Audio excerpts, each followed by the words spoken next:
Papa. Mesdames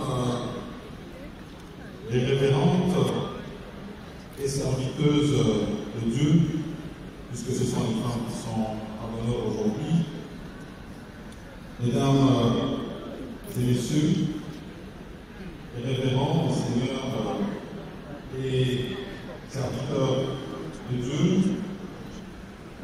honorables députés et sénateurs, Madame la ministre des Gens, Famille et Enfants, ici représentée par Madame la ministre de la Culture, Art et Patrimoine, Mesdames les membres du Parlement de la République du Congo, Mesdames et Messieurs les membres du corps diplomatique et représentants des agences des organisations des Nations Unies, Mesdames et Messieurs, en vos titres et qualités respectifs, et comme on l'a appelé ici, puisque nous sommes dans la maison du Seigneur, chers frères et sœurs, bonjour. Maman, beauté Namino. Alléluia. Alléluia. Shalom. Oui, à tout Seigneur, tout honneur. Je le dis, nous sommes dans la maison de Dieu et nous devons lui rendre grâce en tout temps pour le souffle de vie qu'il nous accorde.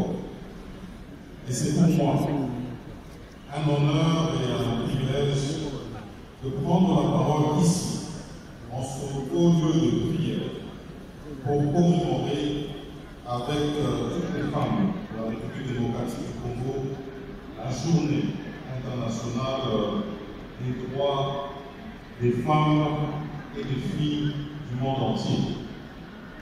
Il m'a été demandé de donner un mot d'encouragement. Et ce mot d'encouragement, je voudrais d'abord l'adresser à son Excellence Monsieur le Président de la République, les chefs de l'État, son Excellence Félix Antoine Tshisekedi Tshilombo, que je représente ici ce jour. Son mot d'encouragement pour son double combat. Combat pour la paix, dont d'ailleurs il ne ménage aucun effort. Et aujourd'hui, je salue toutes les prières qui sont venues pour l'encourager dans cette quête pour la paix en République démocratique du Congo. Ensuite, encouragement à son Excellence Monsieur le Président de la République pour sa lutte pour la femme. Comme le dit si bien, il est le symbole de la masculinité positive. Et je pense qu'à ce titre, il mérite d'être ovationné.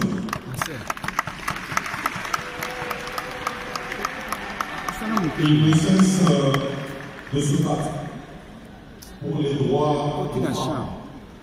Il ne cesse de se battre pour la représentation des femmes. Et je crois que toutes les femmes réunies aujourd'hui en République démocratique du Congo en cette date du 8 mars doivent continuer à faire monter leur plaidoyer pour l'encourager dans cette quête, non seulement de la représentation des femmes, mais surtout de la paix. On a appelé ici toutes les violences que nous connaissons à l'est de la République démocratique du Congo, où nous voyons nos femmes, nos filles violentées, où nous voyons nos femmes et nos filles en errance à cause de cette guerre injuste qui nous est imposée par le Rwanda à travers ces supplétifs du M23. Et je crois que les cris de prière qui ont été donnés ici seront entendus pour que finalement le bruit des bottes cesse dans cette partie de la République démocratique du Congo, mais partout ailleurs aussi où nous vivons la violence. Et donc, pour terminer, dans mon mot d'encouragement, je voudrais simplement rappeler pourquoi nous célébrons la femme et pourquoi nous sommes ici. Nous sommes ici parce que chacune et chacun d'entre nous est issu du ventre d'une femme. Chacun de nous est issu du ventre d'une femme. Nyonso, iso nyonso, outi, de parler à nous, si bote, la tokea, mutumbo ya mama.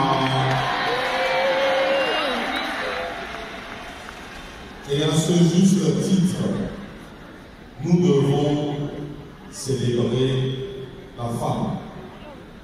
Et pour ce jour particulier, où nous sommes tous habillés en noir, où nous sommes en deuil pour nos femmes, nos sœurs, nos mamans, nos grands-mères, nos filles, qui souffrent particulièrement à l'est de la République démocratique du Congo, mais partout ailleurs, nous devons aussi saluer nos vaillants combattants, nos militaires et nos policiers qui tombent tous les jours au front. Et je salue d'ailleurs ici la présence de nos mamans militaires qui elles aussi, à côté de nos militaires et de nos policiers, ne cessent de combattre et donner leur vie en sacrifice.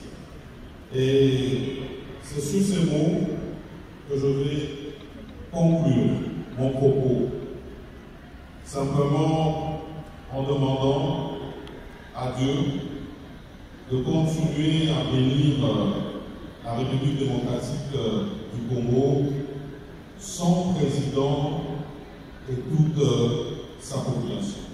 Que Dieu nous garde tous et je vous remercie.